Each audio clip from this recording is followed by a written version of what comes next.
l'heure de votre édition en version française. Mesdames et messieurs, bonsoir et bienvenue. Restez avec nous jusqu'à son terme. À la une de l'actualité, l'affaire de la flotte fantôme russe continue de susciter des interrogations car elle implique indirectement le nom de Madagascar dans un dossier à dimension internationale. Nombreux sont ainsi ceux qui réclament davantage d'explications sur le rôle de l'APMF et des autorités. Reportage. Quelques minutes seulement après la diffusion de l'information, l'APMF, organisme public chargé de la régulation du transport maritime et fluvial à Madagascar, a publié un long communiqué officiel. L'agence y dément formellement que le pétrolier Tagore soit enregistré sous pavillon malagasy. Elle affirme également qu'il pourrait s'agir d'une utilisation frauduleuse ou abusive des marques d'identification maritime de Madagascar. Malgré ce démenti, les interrogations persistent parmi les observateurs. Comme souvent, les réseaux sociaux, notamment Facebook, sont devenus le principal espace d'expression des réactions citoyennes. Ces inquiétudes ne sont pas anodines. Depuis le début de la guerre en Ukraine, la Russie fait l'objet de sanctions européennes et internationales. Dans ce contexte, toute référence à un éventuel lien administratif ou maritime avec un navire associé à des intérêts russes attire inévitablement l'attention. Par ailleurs, les relations entre Madagascar et la Russie se sont renforcées ces derniers mois. Depuis octobre 2025, les autorités ont multiplié les signes de rapprochement avec Moscou dans plusieurs domaines de coopération. Au-delà des relations bilatérales, certains observateurs rappellent également les déclarations récentes du président de l'Assemblée nationale devant la diaspora malagasy à Paris sur un approvisionnement de Madagascar en carburant en provenance de la Russie. Reste désormais une question. Dans quelle mesure Madagascar pourrait-il être concerné par cette affaire ? En France, les investigations se poursuivent afin d'établir les circonstances exactes entourant le navire et son immatriculation. Une certitude toutefois, le capitaine du pétrolier devra répondre devant la justice dans le cadre de la procédure en cours.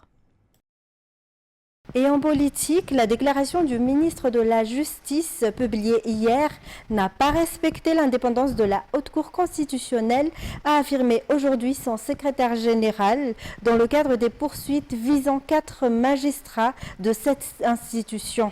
Selon lui, cette démarche constitue également une violation du principe de séparation des pouvoirs.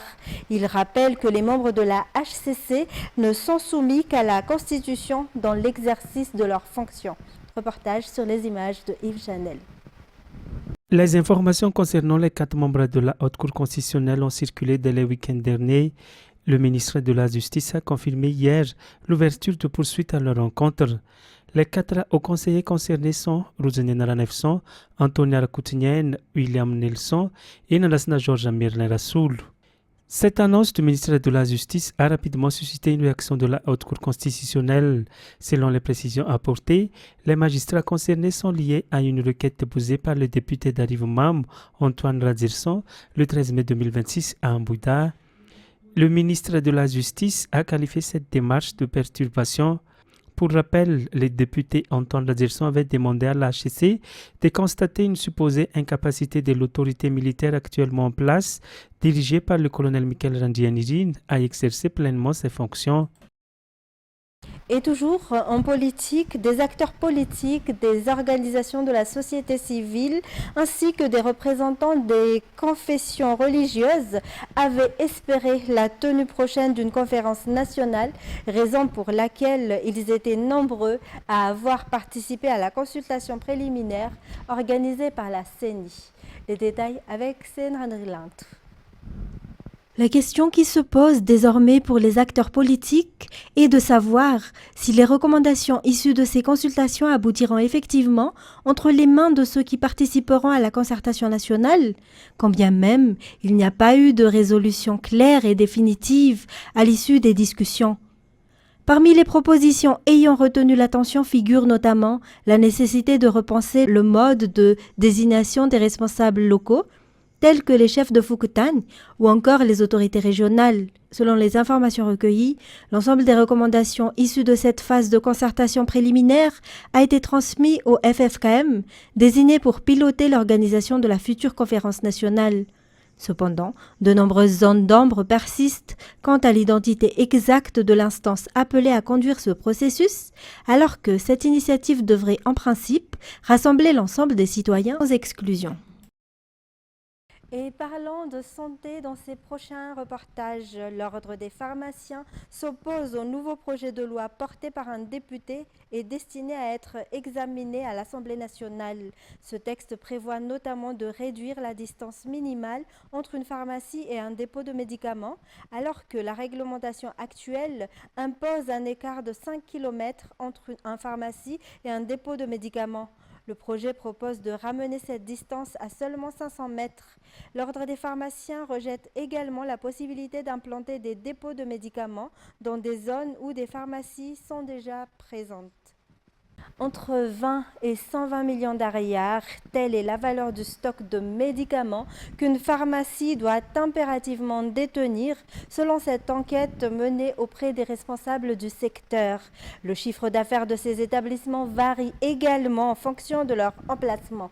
Ouvrir une pharmacie nécessite ainsi un investissement très important afin de répondre aux normes et aux exigences réglementaires en vigueur. Ça est Sylvain. 70% du capital nécessaire à la création et au fonctionnement d'une pharmacie sont directement consacrés au stock de médicaments.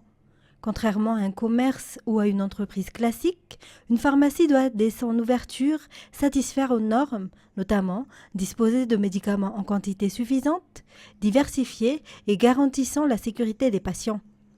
3 catégories essentielles doivent obligatoirement être disponibles dans le stock initial ainsi qu'au quotidien. La première concerne les médicaments et produits les plus demandés, tels que les antalgiques, les antibiotiques ou encore les sérums, pour lesquels un investissement minimum de 10 millions d'ariars est nécessaire. Viennent ensuite les médicaments destinés au traitement des maladies chroniques, comme l'hypertension artérielle, le diabète, l'asthme ou encore les affections rhumatismales. Cette catégorie représente un investissement compris entre 10 et 30 millions d'ariars. Une pharmacie doit également disposer de médicaments pédiatriques ainsi que pour les traitements d'urgence. Pour cette troisième catégorie, il faut prévoir entre 5 et 15 millions d'ariars. L'ensemble des médicaments et produits nécessaires est acquis auprès des grossistes disposant d'accords commerciaux internationaux avec les laboratoires étrangers. À ce niveau, plusieurs exigences doivent être respectées, notamment les conditions de stockage, les moyens de transport conformes aux normes, ainsi que les autorisations de distribution des produits pharmaceutiques. Concernant les infrastructures, une pharmacie doit obligatoirement disposer d'un local de stockage spécifique répondant aux exigences de température de conservation des médicaments. Elle doit également obtenir une autorisation d'exploitation délivrée par le ministère de la Santé publique et faire l'objet d'inspections et de contrôles réguliers. L'investissement ne se limite pas aux infrastructures et aux stocks. Les charges liées aux ressources humaines représentent également près de 10 millions d'ariars. En effet, une pharmacie doit compter au minimum un docteur en pharmacie. Celui-ci est assisté par un pharmacien adjoint, ainsi que par des préparateurs et assistants chargés de la délivrance des médicaments, de l'accompagnement des clients et de la vérification des ordonnances. À cela s'ajoute le personnel chargé de la réception et de la gestion des marchandises, les responsables administratifs, financiers et commerciaux, ainsi que les agents en charge de l'entretien des locaux. En conclusion, une pharmacie constitue une véritable structure organisée. Il ne s'agit pas d'une simple activité commerciale, mais d'un établissement de santé privé nécessitant des investissements conséquents afin de répondre aux normes imposées par la législation nationale et les standards internationaux. Selon les statistiques de 2023, Madagascar ne comptait que 300 pharmacies sur l'ensemble du territoire.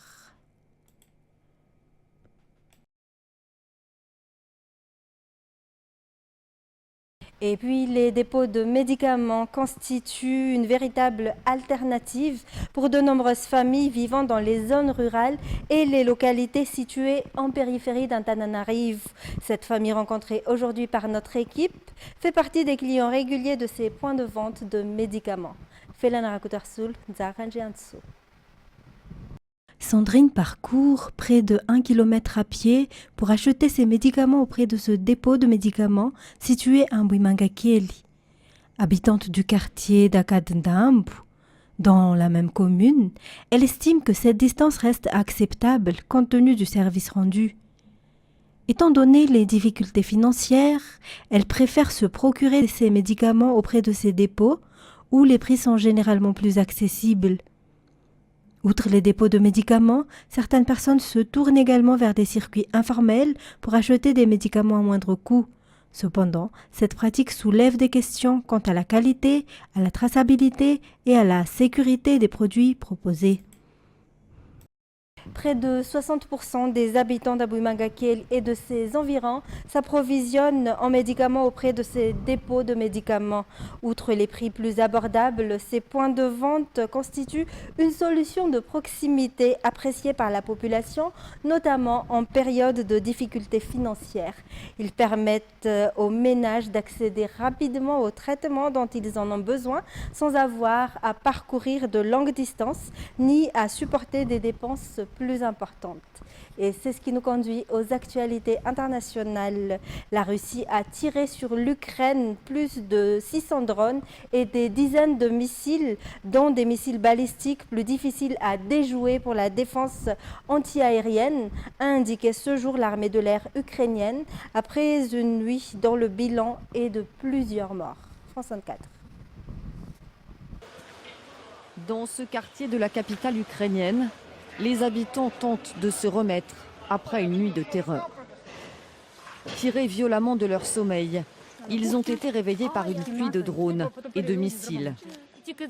On a entendu un gros bruit, puis tout est devenu en fumée.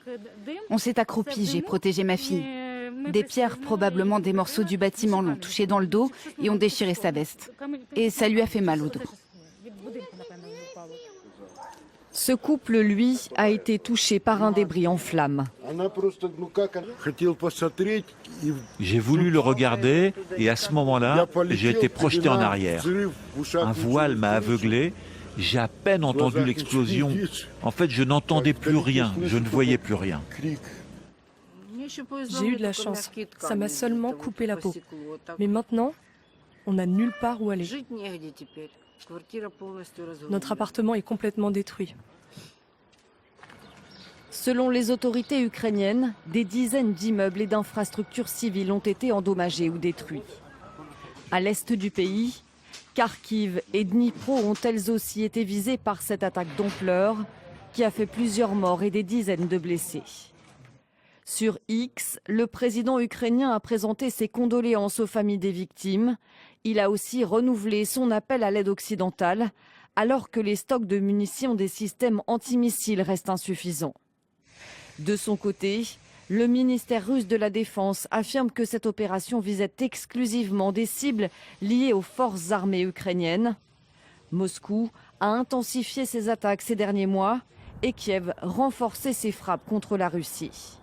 Et 5 jours avant les élections législatives en Arménie, le Premier ministre Nikol Pachinian a rejeté lundi l'appel du président russe Vladimir Poutine à organiser un référendum sur une adhésion de l'Arménie à l'Union européenne, affirmant que les relations avec la Russie étaient dans une phase de transformation. France 24. Comment gagner en autonomie sans froisser son principal partenaire économique et puissance dominante de la région? C'est le dilemme auquel l'Arménie est confrontée, sommée par Moscou de faire un choix entre continuité dans leurs relations et volonté d'adhésion européenne. Le Premier ministre arménien, qui a déjà évoqué l'idée d'un référendum pour trancher, joue la montre. Tant que l'Arménie n'aura pas officiellement demandé son adhésion à l'Union européenne ou ne se sera pas rapprochée du statut de pays candidat à l'adhésion à l'UE, il est illogique d'organiser un quelconque référendum. Nikol Pachinian réagit à la pression exercée ces derniers jours par la Russie. Restriction par Moscou des échanges commerciaux, rappel de l'ambassadeur russe à Yerevan samedi, et la veille, c'est Vladimir Poutine lui-même qui exige une clarification du positionnement stratégique de l'Arménie. Le Premier ministre Nikol Pachinian a déclaré qu'il jugeait opportun d'organiser un référendum dans son pays pour déterminer où l'Arménie devait se positionner, au sein de l'Union eurasienne ou de l'Union européenne. Nous souhaiterions que cela se fasse au plus vite. Dans la même allocution, le président russe réaffirme même que le conflit en cours en Ukraine a débuté après la demande d'adhésion de Kiev à l'UE, dressant une comparaison avec la situation arménienne. Les relations bilatérales entre Moscou et Yerevan se sont effectivement refroidies depuis l'inscription dans la loi l'année dernière de la volonté de l'Arménie de rejoindre les 27. Ce lundi, le porte-parole de la Commission condamne les tentatives de coercition russes et évoque une volonté d'ingérence dans les législatives organisées dimanche prochain. Un scrutin sur lequel une autre grande puissance s'implique, les États-Unis. Le secrétaire d'État Marco Rubio s'est rendu en Arménie la semaine dernière et Donald Trump lui-même a apporté son soutien à Nikol Pachinian, qui sera opposé à des candidats majoritairement pro-russes. Et pour terminer, des centaines de manifestants se sont rassemblés à Nanyuki, ville du centre du Kenya, pour protester contre le projet des États-Unis d'instaurer un centre de quarantaine pour les personnes potentiellement infectées par le virus Ebola, ont déclaré à Reuters des habitants. 2 personnes ont été tuées dans ces manifestations. France 24. La population de Nanyuki venue exprimer sa colère.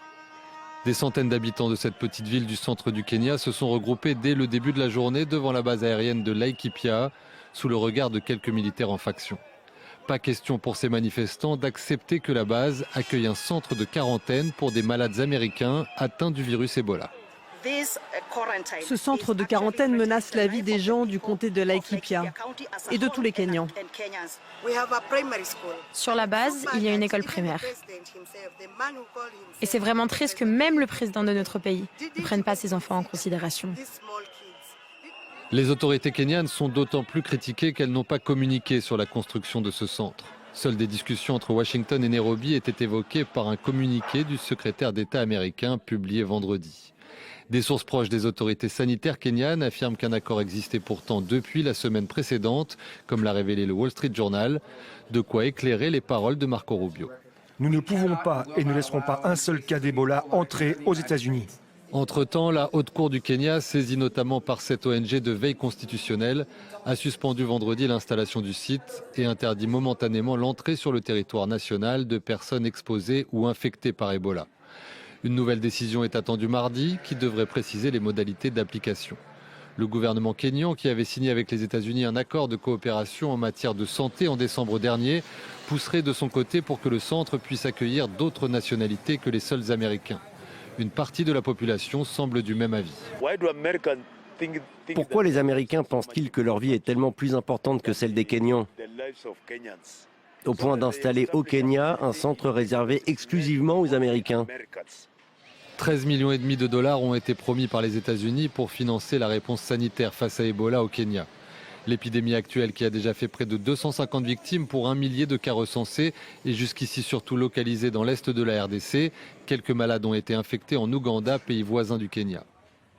Cette édition touche déjà à son terme. Mesdames et messieurs, merci à vous de l'avoir suivi.